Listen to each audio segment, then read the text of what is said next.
ನಮಸ್ಕಾರ. ನನ್ನ ಹೆಸರು ಸತ್ಯ ಅಂತ. ನಾನು ಬಂದು ಹ್ಯಾಂಡ್ ರೈಟಿಂಗ್, ಹ್ಯಾಂಡ್ ಹಾರೋಸ್ಕೋಪ್ ಇಂಥದನ್ನೆಲ್ಲ ಅನಲೈಸ್ ಮಾಡಿ ಒಂದು ವ್ಯಕ್ತಿಯ ಸಮಸ್ಯೆಯನ್ನು ಪರಿಹಾರ ಮಾಡೋದೇ ಒಂದು ವೃತ್ತಿಯಾಗಿ ಇಟ್ಕೊಂಡಿದ್ದೀನಿ. ಈಗ ಕಳೆದ 40 ವರ್ಷದಲ್ಲಿ ಹಲವಾರು ಜನರ ಸಮಸ್ಯೆಯನ್ನು ಪರಿಹಾರ ಮಾಡೋದಕ್ಕೆ ಇದು ತುಂಬ ಉಪಯುಕ್ತವಾದ ಒಂದು ಸೈನ್ಸ್. ಬರೀ ಕೈ ಕೇಳಿದ್ದೀವಿ, ಪಾಮಿಸ್ಟ್ರಿ ಕೇಳಿದ್ದೀವಿ, ಹಾರೋಸ್ಕೋಪ್ ಕೇಳಿದ್ದೀವಿ. ಈ ಹ್ಯಾಂಡ್ ರೈಟಿಂಗ್ ಅನಾಲಿಸಿಸ್ ಅಂದರೆ ಏನು? ಅದು ಗ್ರಾಫಾಲಜಿ ಅಂತ ಹೇಳ್ತಾರೆ. ನೀವು ಏನು ಬರೀತೀರೋ ಅದರ ಮೂಲಕವಾಗಿ ನಿಮ್ಮ ಒಳ ಮನಸ್ಸಿನ ವಿಷಯಗಳನ್ನೆಲ್ಲ ತಿಳ್ಕೊಳ್ಳೋದು. ಇವಾಗ ಒಂದು ವಿಷಯ ಹೇಳ್ತೀನಿ. ನಾವೆಲ್ಲರೂ ಬಂದು ಒಂದು ಗುಹೆಯೊಳಗೆ ಕೂಡ ಹಾಕಿರುವಂಥ ಒಂದು ಮೃಗತ್ತರ ಅಂತಲೇ ಹೇಳ್ಬೋದು. ನಾವೆಲ್ಲ ಒಂದು ಗುಹೆಯಲ್ಲಿದ್ದೀವಿ. ನಮ್ಮ ಮನಸ್ಸಲ್ಲಿರೋದನ್ನು ಎಲ್ಲರಿಗೂ ತಮಟೆ ಹೊಡೆದು ಡಂಗುರ ಹೊಡೆದು ಹೇಳೋಕ್ಕಾಗಲ್ಲ. ಒಳಗಡೆನೇ ಎಲ್ಲರೂ ಕುದೀತಾ ಇದೆ, ಒಳಗಡೆನೇ ಬೇಕಾದಷ್ಟು ಏನು ಹೇಳ್ತಾರಲ್ಲ, you are waging a battle inside. ಅದು ಹೊರಗಡೆ ಗೊತ್ತಾಗಲ್ಲ. ಅದಕ್ಕೆ ಒಂದು ವ್ಯಕ್ತಿನ ಒಂದು ಗುಹೆ ಒಳಗೆ ಕೂಡಿ ಹಾಕ್ಬಿಟ್ರೆ ಅವನು ತನ್ನ ಬಗ್ಗೆ ಎಲ್ಲ ಗೋಡೆಯಲ್ಲಿ ಬರಿತಾ ಇರ್ತಾನೆ ಅಂತ ಹೇಳ್ತಾರೆ. ಯಾರು ಕೇಳದೆ ಹೋದರೆ ಎಲ್ಲರೂ ಬರಿಬೇಕಲ್ಲ. ಅದೇ ಥರವೇ ನಮ್ಮ ಮನಸ್ಸು ಏನು ಮಾಡುತ್ತೆ, ಒಳಗಡೆ ಏನೇನು ನಡೀತಾ ಇದೆ ಅನ್ನೋದನ್ನು ಹೊರಗಡೆ ಸ್ಪಷ್ಟಪಡಿಸುತ್ತೆ. ಅದಕ್ಕೆ ಒಂದು ಚಾನಲ್ ಅಲ್ಲ, 100 ಚಾನಲ್ ಇದೆ. ನಿಮ್ಮ ಕಣ್ಣಿಂದ ನಿಮ್ಮ ಮನಸ್ಸನ್ನು ತೋರಿಸ್ತಾ ಇರುತ್ತೆ, ನಿಮ್ಮ ಮಾತಿಂದ ತೋರಿಸುತ್ತೆ, ನಿಮ್ಮ ಕೈಯಲ್ಲಿರುವಂಥ ಲೈನ್ಸ್ ಎಲ್ಲ ಒಳಗಡೆ ಇರುವಂಥ ಹೋರಾಟವನ್ನು ಹೇಳೋದೇ ಕೈಯಲ್ಲಿರುವಂಥ ಲೈನ್ಸು. ನಿಮ್ಮ ನಡೆ ನುಡಿ ಈ ಥರ, ಇವನ್ ಒಂದು ಬೆವರಲ್ಲೂ ಕೂಡ ನಿಮ್ಮ ವ್ಯಕ್ತಿತ್ವ ಉಳಿದಿರುತ್ತೆ. ಆ ಥರ ಇದರಲ್ಲಿ ಹ್ಯಾಂಡ್ ರೈಟಿಂಗ್ ಅನ್ನೋದು ಬಂದು ನೀವು ಬರೆದ ತಕ್ಷಣ ನಿಮ್ಮ ಮನಸ್ಸನ್ನು ಸ್ಪಷ್ಟವಾಗಿ ಹೇಳುತ್ತೆ. ಎಷ್ಟೋ ಜನ ಏನು ತಿಳ್ಕೊತಾರೆ, ಇದು ಬಂದು ಗೆಸ್ ವರ್ಕು, ಊಹೆ ಮಾಡಿಬಿಡೋದು. ಒಂದು ವ್ಯಕ್ತಿ ಬಂದು ಕೂತಾದರೆ ಅವ್ನು ನೋಡಿಕೊಂಡು ಅವನಿಗೆ ಹೆಂಗಿದಾನೋ ನೋಡಿಕೊಂಡು ಬರೆಯೋದು, ಆ ಥರ ಅಲ್ಲ. ಇವಾಗ ಎಷ್ಟೋ ದೊಡ್ಡ ದೊಡ್ಡ ಕಂಪನೀಸ್ಗೆಲ್ಲ ಈ ಹ್ಯಾಂಡ್ ರೈಟಿಂಗ್ ಅನಾಲಿಸಿಸ್ ಮಾಡಿದ್ದೀನಿ. ಅಲ್ಲಿ ಇರೋವಂಥ ಆಡಳಿತದವ್ರಿಗೆ, ಬೇರೆ ಸ್ಟಾಫ್ಗಳಿಗೆಲ್ಲ ಬಂದು ಅವ್ರೇನು ಮಾಡ್ತಾರೆ ಅಂದರೆ, ಬೇರೆ ಬೇರೆ ಊರಿಂದ ಒಂದು 30-40 ಜನರದ ಹ್ಯಾಂಡ್ ರೈಟಿಂಗ್ ಸಿಗ್ನೇಚರನ್ನು ನನಗೆ ಕೊರಿಯರಲ್ಲಿ ಕಳಿಸಿರ್ತಾರೆ. ನಾನು ಅದನ್ನು ಇಟ್ಕೊಂಡು ಅವ್ರು ಯಾರು ಅಂತ ನಾನು ನೋಡಿರಲ್ಲ, ಬರೀ ಆ ಹ್ಯಾಂಡ್ ರೈಟಿಂಗ್ ನನ್ನ ಜೊತೆ ಮಾತಾಡುತ್ತೆ.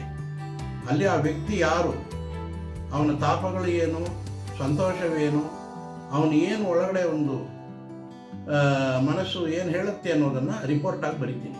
3 ಪೇಜ್ ರಿಪೋರ್ಟೆಲ್ಲ ಬರೆದು ಅದನ್ನು ಹೋಗಿ ಆ ಕಂಪನೀಸಲ್ಲಿ ಕೊಟ್ಟುಬಿಟ್ಟು ಆಮೇಲೆ ಅವ್ರಿಗೆ ಹೆಂಗೆ ಅವ್ರನ್ನ ಒಂದು ತರಬೇತಿ ಕೊಡೋದು ಅನ್ನೋದನ್ನು ಮುಂದಿನ ಕೆಲಸವಾಗಿ ಇಟ್ಕೊತೀನಿ. ಅದು ನೋಡಿದಾಗ ಅವರಿಗೆ ಇದೆಲ್ಲ 2 ಕಾಪಿ ಇರುತ್ತೆ. ಒಬ್ಬನ ರಿಪೋರ್ಟ್ ಬರೆದು ಕೊಟ್ಟು ನನ್ನ ಹತ್ರ ಒಂದು ಕಾಪಿ ಇರುತ್ತೆ, ಆಮೇಲೆ ಮಾತಾಡ್ತೀನಿ. ಅದನ್ನು ನೋಡಿದಾಗ ಅವರಿಗೆ ಎಷ್ಟೋ ಆಶ್ಚರ್ಯಗಳು ಕಾದಿರುತ್ತೆ. ಇವಾಗ ಆ ರಿಪೋರ್ಟಲ್ಲಿ ಒಬ್ಬರು ಬರೆದಿರ್ತೀನಿ, ಯಾಕಪ್ಪ ನಿನಗೆ ಇಷ್ಟೊಂದು ಆಡಂಬರದ ಮೋಹ ನಿನಗೆ, ಹಾಗೆ ಅಂತ ಬರೆದಿರ್ತೀನಿ ಆ ರಿಪೋರ್ಟಲ್ಲಿ. ಅವರು, ಸರ್ ಇದು ಯಾಕೆ ನಂಗೆ ಬರೆದ್ರಿ ಅಂತ ಹೇಳ್ತಾರೆ. ನಾನು ಹೇಳ್ತೀನಿ, ನೀ ಆಡಂಬರ ವಸ್ತು ಪ್ರಿಯವೇ, ಎದ್ದು ನಿಂತ್ಕೋ ಅಂತೀನಿ. ನೋಡಿದ್ರೆ ಎಲ್ಲ ವಿಪರೀತ ಕಾಸ್ಟ್ಲಿ ಇರೋಂಥ ವಾಚು ಎಲ್ಲ ಬಂದು ಸೌಂದರ್ಯ ವಸ್ತುಗಳೆಲ್ಲ ಹಾಕೊಂಡಿದ್ದಾರೆ. ಅಲ್ಲಿ ಬೇರೆ ಯಾರು 30 ಜನರಲ್ಲಿ ಬೇರೆ ಯಾರು ಆ ಥರ ಇಲ್ಲ. ಆವಾಗ ಅಲ್ಲಿ ಆಡಿಯನ್ಸ್ಗೆ ಅರ್ಥವಾಗುತ್ತೆ, ಇದು ಊಹೆಯಲ್ಲಿ ಬರೆದಿದ್ದಲ್ಲ, ಅವರ ಆ ಒಂದು ಆಡಂಬರದ ಮೋಹ ದಾಹವನ್ನು ಹ್ಯಾಂಡ್ ರೈಟಿಂಗ್ ತೋರಿಸಿದೆ ಬರೆದಿದ್ದೀನಿ ಅಂತೀನಿ. ಇದೇ ಥರ ಒಂದು ಬೇರೆ ಊರಲ್ಲಿ ಒಂದು ಸ್ಕೂಲು, ಅಲ್ಲಿ ಎಲ್ಲ +2 ಈ ಥರ ಓದ್ತಾ ಇರೋಂಥ ಹುಡುಗಿಯರು, ಅವ್ರದ್ದೆಲ್ಲ ಒಂದು 25 ಜನರದ್ದು ಹ್ಯಾಂಡ್ ರೈಟಿಂಗ್ ಬಂದಿರುತ್ತೆ.